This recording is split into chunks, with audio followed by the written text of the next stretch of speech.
So ఈ రాజ్యసభకు సంబంధించి కూడా కొన్ని వివాదాలు జరుగుతున్నాయి. గురు అంటే వైసీపీ నుంచి వెళ్ళిన అసలు వాళ్ళు ఆంధ్రప్రదేశ్ ప్రజలు ఈ రోజు తిరుగుబాటు చేయాలి. రీజన్ ఏంటో తెలుసా? ఎవరైతే గతంలో రాజ్యసభకి వెళ్ళి ఇంకా టర్న్యూర్ ఉన్న తర్వాత కూడా మళ్ళీ వాళ్ళు రిజైన్ చేసి ఇంకో పార్టీ నుంచి రాజ్యసభకు మన స్టేట్ నుంచి వెళ్తున్నప్పుడు పిఎం వరకు కూడా ముందు ధర్నా చేయాలి. దేనికోసం పంపిస్తున్నారండి నాకు అర్థం కాదు.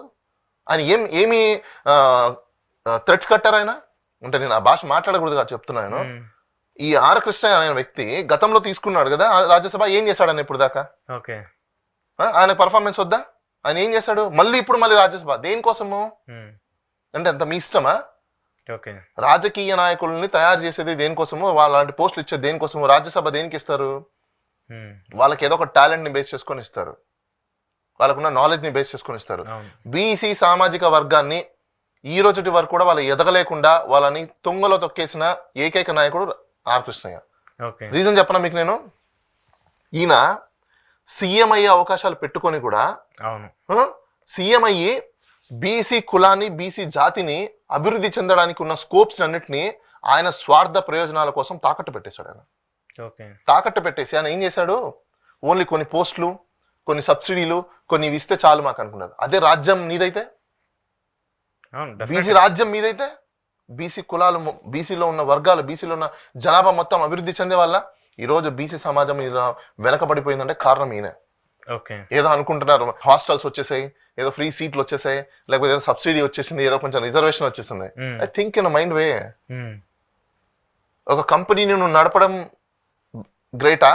కంపెనీ లేదో నువ్వు మేనేజరు, ఎంప్లాయీ, లేకపోతే chief manager, zonal manager, regional manager అవడం గ్రేటా? హై ప్రియారిటీలో హై ప్రియారిటీని ఆయన స్వంత లాభాల కోసం తగలబెట్టేశాడు ఆయన.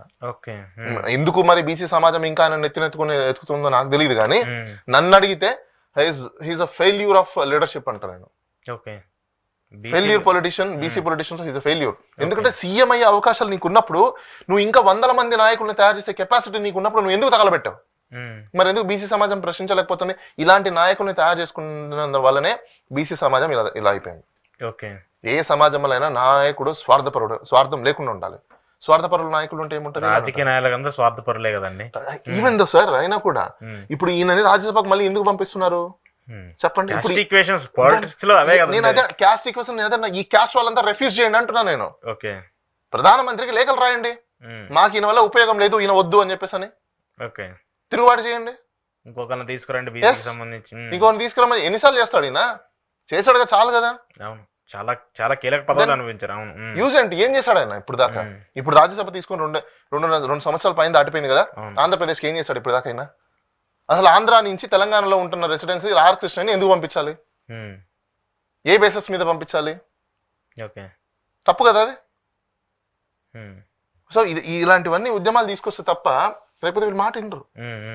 ప్రజల్లో నుంచి రావాలి చైతన్యం, ప్రజల నుంచి రావాలి చైతన్యం. అదే నేను అంటున్నా, సామాజిక వర్గాల నుంచి ప్రజల్లో నుంచి రావాలి. ఈ సానా సతీష్కి సంబంధించి కూడా విషయం చాలా పెద్ద వైరల్ అవుతుంది. ఆయన మీద ఆల్రెడీ సిబిఐకి, ఈడీకి సంబంధించిన కేసులు ఉన్నాయి, మనీ లాండరింగ్కి సంబంధించి ఉన్నాయి. ఆల్రెడీ ఈ కేసులు ఎదుర్కొంటున్నటువంటి ఒక వ్యక్తికి రాజ్యసభ ఇచ్చి పంపించడం అది ఎంతవరకు సమంజసం అంటారు? లీగల్ గా దీని మీద ఎలాంటి కాన్సిక్వెన్సెస్ ఉంటాయి? ఒకటండి, ఇప్పుడు అది పొలిటికల్ అపాయింట్మెంట్స్, పొలిటికల్ సెలక్షన్స్ కాబట్టి దాని ఎన్ని లీగల్స్ ఉన్నా, ఎన్ని కేసు ఉన్నా ఎవరేం చేయడానికి. సో అది వాళ్ళు ఇవ్వాలని అనుకుంటున్నారు, ఇస్తున్నారు. ఈ రాజ్యసభ పదవులన్నీ ఎలా ఉంటాయంటే 2 ఈక్వేషన్స్లు ఉంటాయి. ఒకటి మనీ పేకో సీట్ లో, 2 మ్యాన్ పేకో సీట్ లో. ఈ 2 ఉంటాయి, 2 ఎంసే ఉంటాయి. ఏంటంటే మనీ పేకో సీట్ లో, మ్యాన్ పేకో సీట్ లో. మ్యాన్ పేకో అంటే జనాలు ఇచ్చేసి సీట్ తీసుకోవడం, మనీ ఇచ్చి సీట్ తీసుకోవడం, పైసలు ఇచ్చేసి. ఈ 2 ఈక్వేషన్స్ దాంట్లో, అంతకు మించి ఏమి ఈక్వేషన్స్ ఉండవు. ఏది రాజ్యసభకు సంబంధించింది కానీ లేదంటే ఎమ్మెల్సీకి సంబంధించింది కానీ, ఈ 2. ఇప్పుడు అవే జరుగుతున్నాయి చాలా చోట్ల. ఒకటి మనీ పేకో సీట్ లో, మ్యాన్ పేకో సీట్ లో. సింపుల్.